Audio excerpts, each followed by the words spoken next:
Welcome to Daddy's Pet Talk. Ikaw at ang pet mo, ang bida rito. Mga ka-pet talk, meron tayong interview ngayon na nasa harapan ho natin. Ito, nung nalaman ko na bumili sila sa akin ng cat litter sa Daddy's Pet, nalaman ko kung ilang taon na tong batang to nung nasa harapan nyo. Magugulat kayo, isang batang rescuer na grabe ang pagmamahal sa mga, alam mo yung mga puspin, mga stray cat, talagang grabe tong batang to. Kaya pinaunlakan niya akong mag-intervene siya. Ma'am, magandang hapon sa iyo. Magandang araw po. Ma'am, nagpapasalamat ako dahil pinaunlakan mo talaga tong interview nito dahil na-amaze ako sa iyo eh. Pinahanga mo ako dahil sa pagmamahal mo sa stray cat. Maraming salamat po. Ma'am, pwede mo bang ipakilala ang iyong sarili sa ating mga kapetok? Ako po si Princess May, 13 years old and nag-aalaga po ako ng mga pusa. Po. Kita nyo mga kapetok, 13 years old na bata. Responsible na. Grabe.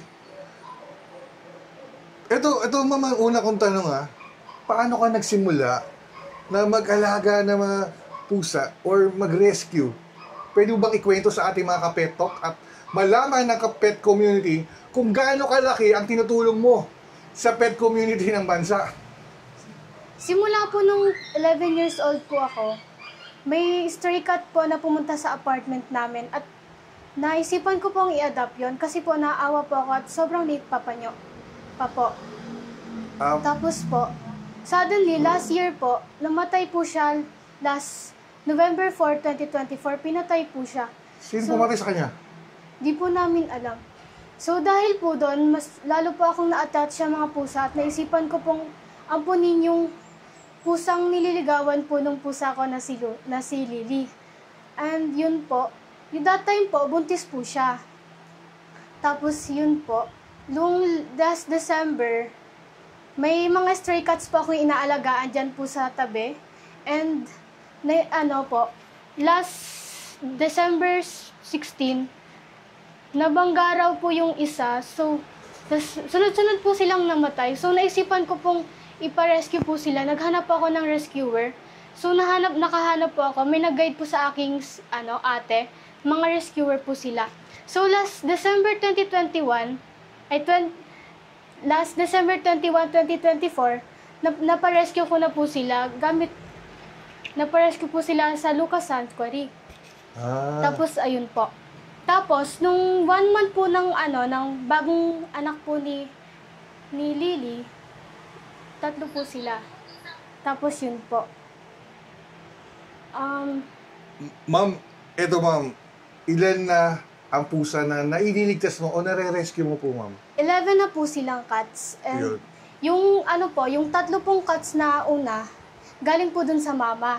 Tapos, may nakita po akong stray cat na nilagay lang po doon sa paparescue po ko sa ng pusa. Naawa po ako kasi sobrang liit pa lang po niya at bawal pa po siya iparescue. So, naisipan ko pong ilagay sa bago kong panganak na pusa. So, ayun po, yung nagsilakihan na po sila and 1 month po, buntis na naman po yung pusa. Tapos, yun po, yung last March 20,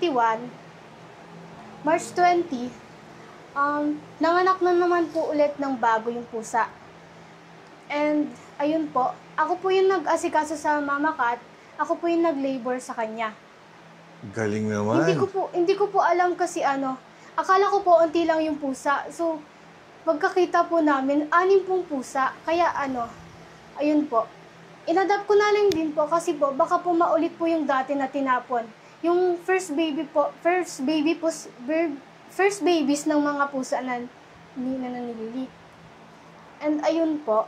Ma'am, ano po yung matinding karanasan mo sa pagre-rescue po ng mga pets po? Ang matinding karanasan ko po, ngayon lang pong May po to, may nasagasaan pong aso at tinakbuhan po siya. Tapos, sobrang naiyak po ako. Tapos, may mga tao na po sa labas. Akala ko po, i-rescue po yung aso na nasagasaan. Hindi na po siya makatayo at parang bali na lang po yung dito niya. Ano ginawa mo sa kanya? Ayun po. Paano mo siya na-rescue? Naghanap po ako sa FB, pinost ko po agad-agad. Tapos pinilit ko po yung mga rescuer. Tapos ayun po, may nakahanap na po ako at naawa rin po yung si ate.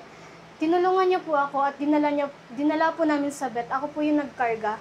Tapos ayun po. Bata ka pa lang, no? 13 years old, no? Siguro talagang paglaki mo, yan na talaga yung ano mo eh. Kaya nabibilib ako na ang sarap mong interviewin dahil 13 years old, ha? Batang-bata, yung responsible niya, yung responsibilidad sa pagmamahal sa mga pets, sa katsman niya, no, dog, eh, grabe, nandiyan ka, bata ka pa, oh. Eto, ma'am, paano ka natutong tungkol sa mga tamang pag-aalaga ng mga pets po? Dahil lang po sa mga ate at mga rescuer lang po. Humingi ka doon ng mga advice? Opo, tinuruan lang po nila ako. Super thankful po ako sa kanila dahil mas ko po ng maayos yung mga pusa ko. Eto, ano naman ang ginagawa mo kapag may pusang may sakit o sugatan? Inaano ko lang po, pinapainom ko lang po. Like, ano po, yun. Wala lang. Talagang inaalagaan mo na siyang mabuti. Opo. Eto, nagpapa-adapt ka ba? Kung sino gusto magpa-adapt? Hinahanapan mo ba sila ng tahanan o ikaw na lang mismo ang mag-aalaga? Yung dati ko pong pusa, pero yung ito po, ayoko po sila ipadapt kasi sobrang napamahal na po ako. Yun eh. Yun talaga yung word doon na naging hindi sila pet. Hindi sila stray cat, hindi sila puspin. Sila ay part of the family. Opo. Eto, ano naman ang pinaka mahirap na bahagi ng pagiging isang cat rescuer mo? Pang mahirap po, yung ano po, tuwing may malala po silang sakit, like may mga stray dogs po na mga nangangailangan, wala po akong pera para pong pang-ano sa kanila. Kaya po naghahanap na lang po ako ng magre-rescue. Galing naman. Laki ng naitutulong mo sa pet community kung alam mo lang. Eto, may mga pagsubok ka bang naranasan mula sa ibang tao dahil sa ginagawa mo? Paano mo ito hinaharap para hindi ka masaktan? Siyempre marami magsasabi yan, bakit ganito? Ginawa mo, rescue, hindi mo pa kaya. Ano yung ginagawa mo para mas lumakas ka pa? Ano lang po, motivation ko po kasi yung pusa kong pinatay. Kaya po mas lalo po kayo akong na-touch at naisipan ko po tumulong sa kanila. Yun po, wala na po akong pake sa mga sinasabi ng tao. At least po, may natutulungan po akong mga pusa. Yun eh, yun talaga eh. Eto, bago natin ipakita yung mga cats mo na nandito sa bahay nyo at pag-alagala lang dito, anong mensahe mo ang gusto mong ibahagi sa mga bakatang katulad mo na nag-aalaga ng mga pets, ng mga cats? Grabe. Ang mensahe ko lang po, huwag tumulong po tayo sa mga pusa. Kung hindi po natin kayang tulungan ang mga hayop, at least wag na lang po nating saktan at pabayaan na lang po. O kaya kung naawa po kayo, kung wala po kayong pambayad, maghanap na lang po kayo ng mga nagre-rescue, mas nakakatulong po sila. At suportahan nyo na rin po sila. At marami pong mga rescuer na ganun po. Kagaya po ni sa Daddy's Pet, sila po rin po ay tumutulong sa amin at sa mga hayop. Yan, siyempre ako, sa pet shop natin, nagpapakain tayo doon. Pag may nakita tayong pag-gala-gala, kaya lang, minsan ayaw na rin umalis doon. Kaya lang, pag nabubulabog, umaalis din eh. Ito, konting tisa lang po mga kapet talk. Sa mga pet community dyan, tandaan itong batang to. Pagdiin ko, hanggang sa tagtanda nito, baka magiging malupit na tagapag-alaga, pagpamahala at pagmamahal nito sa mga pets. Siyempre, eto na! Mga petok, ang kanyang mga minamahal na inaalagaan at mga na-rescue niya na ngayon ay mga may chikiting na. Ma'am, pwede mo ba ipakilala yung hawak mo at isa-isa silang pwede mo pa ipakilala? Ito po si Lucas. Ito po yung napulot ko po doon po yung may re-rescue po sana ang cats. Naawa po ako kasi sobrang late po. Kaya po naisipan ko i-rescue. Sobrang laki niya na po kahit 6 months pa lang po siya. Si Lucas. You know, ma'am, ito naman po ang pamilyang to, ma'am. Ito po si Lily. Ito po yung sa kanya po nagsimula lahat. Siya po yung nagbuntis. Pang 2 beses na po. And ano na po siya, mahigit 1 year na po. Tapos, ito naman po si Ito po si Turingan. Turingan. Lalaki po siya. Tapos, ito naman po si Bangus. Kasi parang may kahon. Tulingan sa bangus, ba't pa puro isda yan? Kaya nga po eh. Tapos yung isa, Ito po si tilapia. tilapia. And ito po si lawlaw kasi po black po siya. Tapos ito na rin po si kasag. Sa Kasag. Tagalog po, alimango. Alimango. Talagang Pilipinong-Pilipino ang mga pangalan ng mga pets mo, ha. Etong isang to, sino naman to? Ito po si Luna. Ay, ito po si Lunar. Lunar Lunar. po yung pinangalan namin kasi po, kamukha niya po yung namatay naming pusa. Na si Luna. Ayun, Nilagyan lang po ng R. Yun si Luna, yung nandun. Yung namatay. Ito, anong mga kinakain ng mga to? Medyo po na ano na po sila, medyo po na artehan na po sila sa mga ayan na po nila ng mga ordinary. Kaya po binibilang po namin sila ng cat food. Yun po. Tas, Ano cat food na binibigay mo rito? goodies po, minsan po whiskas kapag naubos po yung goodies. Talagang grabe. Ito ba, minsan tumatabi ba sa'yo sa pagtulog itong mga to? Opo, yung isa po na si Lelay, lagi po siyang tumatabi para po magpalambing. Tapos yung pinakalala ko po kanina si Lucas, lagi rin po tumatabi yon. Yun po. Ikaw ba, sa iyong puso't isipan, bakit mo talaga to ginusto? Dahil, di ba, sa experience mo, ngayon, nandito na to, dumadami sila. Tapos, pag may nagpa-adapt mo para gumanda rin yung buhay pa nila, para hindi ka rin mahirapan. Alam ko, nag-aaral ka pa. Tapos, pag may naresyo ka, alagaan mo. Ganun, para at least, di ba? Opo. Na yung mga pusa niya, nabibigyan mo na pa ng mga magagandang buhay. Ikaw, talagang taos ba sa puso mo itong ginagawa mo? Opo. Dahil po, ang pagmamahal ko po sa kanila ay mas higit pa po sa tao. Dahil ang mas alam ko po, sila po ay tunay po silang nagmamahal sa atin kahit ano pong hirap at ginhawa. Mamahalin po tayo nila at sobrang loyal po nila sa mga tao. Kaya huwag po natin sirain yung tiwala nila sa atin. Yun eh. Ito, mga petok na-amaze ako sa batang ko. Organic po ito, ha. Ako, ayoko na may kinakat-kat. Talagang dire-diretso siya magsalita. Hindi ko siya tinuturuan kasi sinasabi sa niya, ikwento niya lang kung anong dapat niyang ikwento para at least mapakita niya sa kapetok natin at sa pet community. Bata pa lang siya, pero pag sumagot, di ba, parang 25 to 30 years old itong bata to sumagot eh. Ngayon ba, anong grade mo na sa school? Mag-grade 8 na po ako. Galing po ako sa grade 7 po. Bali, ka ba? Anong linya mong tinatahak in the future? Parang, anong gusto mo pag nag-college ka na, ganun? Gusto ko po gusto ko po magtayo ng business kapag naging success po ako sa job po na kukunin ko. Di bali po, yung job po na kukunin ko, it's either po na engineering or architecture dahil mahilig po ako sa math. Tapos po, pag naging success po ako, gusto ko po magpatayo ng shelter para po sa kanila. Yun eh, no? Grabe, di ba? Yung future niya, more on sa mga pagmamahal niya pa rin sa mga pets na nandito. Opo. Ako, suggestion ko lang kasi 5 to 10 years from now, mas marami pang mga pets sa bahay-bahay. Kung kaya mo mag-vet, maging doktor, alam mo, bata pa maisip mo maging vet. Kung yun gusto mo, gawin mo.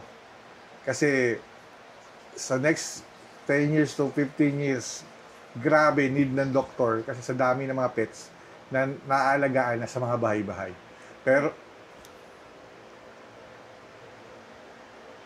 Pero kung talagang gusto mong mag-engineer at magkaroon ng shelter, gawin mo. Kung ano yung sa puso mo, gawin mo, na alam mong tama. Ako kasi natutuwa ako. Ito, tingnan mo, mahal na mahal mo sila. Kasi nandyan ka. Kaya alam kong sinasabi mong loyal sila dahil alam ko rin, marami rin tayong pets. Alam ko kung gaano rin mapagmahal yung mga yan. Opo. Ikaw, sa mga nangyayari sa buhay mo, ano pang gusto mo pang gawin in near future para sa kanila, sa mga may dating na mga magpaparescue, mga makikita mo sa daanan, ano pang gusto mong pang nais gawin? Siyempre, ako gusto mo rin magka-shelter di ba? Opo. So, ano po, gusto ko pong tumakbo sa like, para po siyang politics na nagpapatakbo po ng mga animals. Oo. Like yung mga shelter din po sa mga rescuer. Para po, iwas na rin po cruelty sa kanila. Correct. Po. Kasi ngayon, ang tagline ngayon ng mga ibang nag-shelter, mga rescuer, break the animals. Diba? Kumbaga, hindi nyo pwede sinasagasaan. Po. Stop and break for the animals. Kumbaga, dami kasi nasasagasaan at namamatay. Yeah. Na walang pakundangan na nasasagasaan. Kaya lang, syempre, napapabayaan kasi ng mga owners nila ng mga ano nila, tumatakas sa gabi, hindi rin natin alam kung ano mga nangyari. Pero ako, sa'yo, bata ka, saludo ako sa'yo. Sa pagmamahal mo sa mga yan, talagang alam ko, hindi biro-biro, pakainin yung mga yan. At alam ko, nagka-cut litter pa yung mga yan. Okay. Sana sa mga manonood nito, at nais kang tulungan, sana meron, makita ka, at maibahagi nila tong kwento mo, na isang batang 13 years old, simula 11 years old to 13 years old, 2 years nang nagre-rescue, dahil sa pagmamahal mo sa mga pets, lalo kang lumalago ang iyong utak, pati future mo, alam mo na kung anong gusto mong gawin. Ikaw, last message mo sa ating mga kapetok na manonood, anong last message mo para sa kanila? At baka may gusto kang i-shoutout dyan. Wala naman po. Meron po. Shoutout po sa mga tumulong po sa akin, kila Ma'am Larry. At shoutout po sa mga sa mga tumulong rin po sa akin galing sa Lucas Sanctuary. Kung hindi dahil po sa inyo, hindi po ako makakapag ng mga pusa at wala po silang for parents ngayon. Maraming salamat po. Ang mensahe ko lang po sa inyo, patuloy po nating tulungan ang mga hayop dahil tayo lang po ang kanilang pinagkakatiwalaan at tayo lang po ang kanilang pag-asa na mabuhay. Huwag po natin silang saktan dahil sila po ay may damdamin at hindi lang din po tayo ang nabubuhay sa mundong ito. Grabe. Galing. Dahil sa attitude mo na ganyan, sana mas lumago pa rin yung talino mo at ang pagtutulong mo sa pet community na sana marami ka pang matulungan at ma-inspired na mga bata na gaya mo na mahalin ang mga pets na hindi tinatadyakan kundi mahalin dahil lang gustong-gusto nila, yayakap sila. Diba? Ikaw, syempre ang mga pet mo nandito sa tabi mo. Dito sa Daddy's Pet Talk, ikaw at ang mga pet mo, ang bida dito. Maraming salamat. Saludo ako sa iyo sa ginagawa mo. Sana kung ano man ang pupuntahan itong interview nito, matulungan kita ng hindi ako mangangako. Dahil sinasabi nga ni Vico Soto, huwag kang mangangako, pero gawin mo na lang pag meron ka. Maraming salamat. Thank you sa interview sa iyo. Thank you. Maraming salamat po sa pagpunta po sa amin at sa pag-interview po sa akin. Maraming salamat din po sa binigay niyo pong free cat litter. Basta may bibigay pa ako kasi may nakita talaga ako sa kakaiba, lalo na nung interview ko tayo. Sige po. Maraming salamat po. Gusto mong pasalamatan ng mami at daddy mo na nandito na nanonood. Super thankful din po ako sa kanila dahil sila po ang nagpro-provide ngayon ng kanilang mga kailangan dahil yung business ko po, wala na po siya. Di na po siya nag-ano kasi wala na pong pasok. Kaya super thankful Anong po business ako mo? sa kanila. Ang business ko po yung crochet business. Oo. Binibenta ko po sa school. Oh, Kaya galing. nagkakapera po ako. Sana marami pang makatulong sa'yo. Last message, baka may gusto pang sabihin sa mga manonood natin. Kasi syempre ito, napapanood to sa ibang bansa. Sa ibang bansa, napapanood to. Yan yung mga sa UK, USA, talagang dinadala natin to. Last message. Maraming salamat po. Huwag pong kalimutan mag-like and subscribe. Suportahan niyo po siya dahil marami po siyang natutulungan. And suportahan niyo po lahat ng pet lovers na mga nagre-rescue dahil sila po ang maraming natutulong sa kapaligiran at sa mga hayop. Maraming salamat po. Maraming salamat sa iyo. Ang sarap mong interview, parang ayoko umalis, pero kailangan na natin cut to. Thank you. Maraming salamat. Godspeed always sa inyo at sa iyong pamilya. Thank you. Maraming salamat po.